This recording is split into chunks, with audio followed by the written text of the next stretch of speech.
मानस अगर स्वस्थ है, मन पवित्र है, तो फिर तीर्थ है। मन चंगा तो कठौती में गंगा। मन को सबसे बड़ा तीर्थ बताया। शंकराचार्य ने कहा, भगवान शंकराचार्य कहते हैं सबसे बड़ा कोई तीर्थ है तो वो पवित्र मानस है, पवित्र मन। इससे बड़ा कोई तीर्थ नहीं। इसलिए प्रयास ये हो कि हमारा मन पवित्र रहे, दिव्य रहे, मन सहज रहे, संयत रहे, शांत रहे, संतुलित रहे, बिखरा हुआ मन न हो, मन में मूढ़ता न रहे, चित्त में चांचल्य न रहे, बुद्धि में भ्रम न रहे, जीवन में कोई आलस्य न रहे।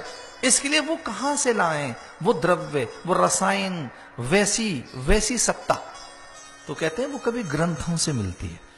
इसे समय निकालकर कभी सुनना चाहिए। एक और बात कहें, जैसा आप सोचते हैं वैसे हो जाते हैं। हम मन के अधीन रहते हैं, मानस के अधीन रहते हैं। मानस जैसा सोचता है वैसा होता जाता है। हम मानस का प्रतिफल है, मानस का फलादेश है, मानस का उत्पादन है। हम जो कुछ भी हैं अपने मन की उपज हैं। इसलिए ऐसा ना हो कि मन में मूढ़ता रहे, मन में कोई भ्रम रहे, आग्रह रहे, दुराग्रह रहे, मन में किसी के लिए शंका, भ्रम, भय रहे, मन में किसी के लिए किसी प्रकार का कोई एक ऐसा घृणित भाव रहे जो हमें नहीं रखना चाहिए।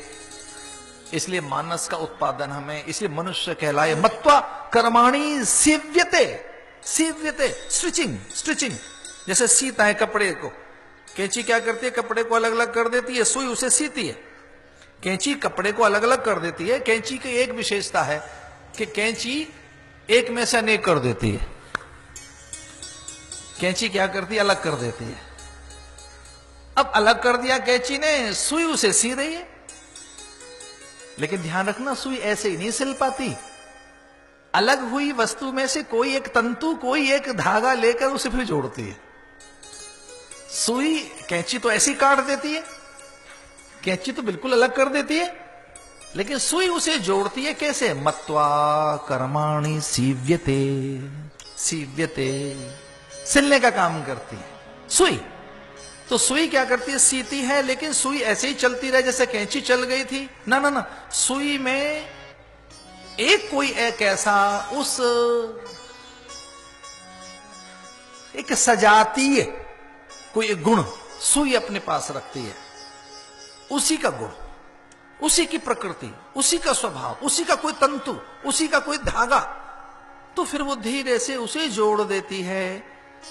वैसे मनुष्य मत्वा कर्माणि सीव्यते। हम मनुष्य क्यों कहलाए? क्योंकि हम मन से किसी से अलग और किसी से जुड़ गए, किसी से अलग और किसी से जुड़ गए। ये फितरत आदमी की है। जब उसे अच्छा नहीं लगता कहता है मैं तेरा नहीं हूं, अब अच्छा लगेगा तो कहता है मैं तेरा हूं। कि आदमी की फितरत बताता हूं मैं क्या है। सुखानुशायी राग। जब मन को अच्छा लगने लगा, सुख सम्मान, जब मन को सुख मिलता है, सम्मान मिलता है, आदर मिलती है, प्रतिष्ठा मिल रही है, तो कहता है मैं तेरा हूं। और जब वो नहीं मिलता, दुख मिलता है, तो नहीं हम आपके नहीं। तो अब ऐसे कई घरों में हमने देखा लोग बोल नहीं रहे हैं, चुप हैं, क्वाइट। एक कोल्ड वार है, पता लग जाती है। साधु बाबाएं, हम लोग भी इनके घर में पिछली बार आए तो कुछ और था, इस बार बड़ी कुछ और बात है। बोल रहे हैं वैसा नहीं, चुप्पी, बोल नहीं रहे। विलगता होगी संबंधों में। हम मनुष्य क्यों कहलाए?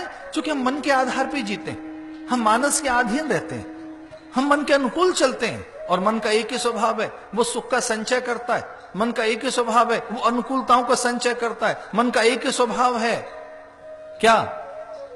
वो वैचारिक प्राधान्यता में रुचि और अपनी प्रकृति की प्राधान्यता में प्रत्येक जीव को रखना चाहता है। अपनी रुचि की प्राधान्यता में दूसरों को जीने के लिए बाध्य करता है। तुम वैसे जियो जैसा मैं चाहता हूं।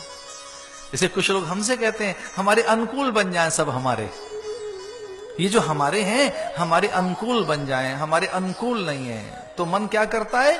अनुकूलताओं का आकांक्षी है। एक नया शब्द दे रहा हूं, याद रखना।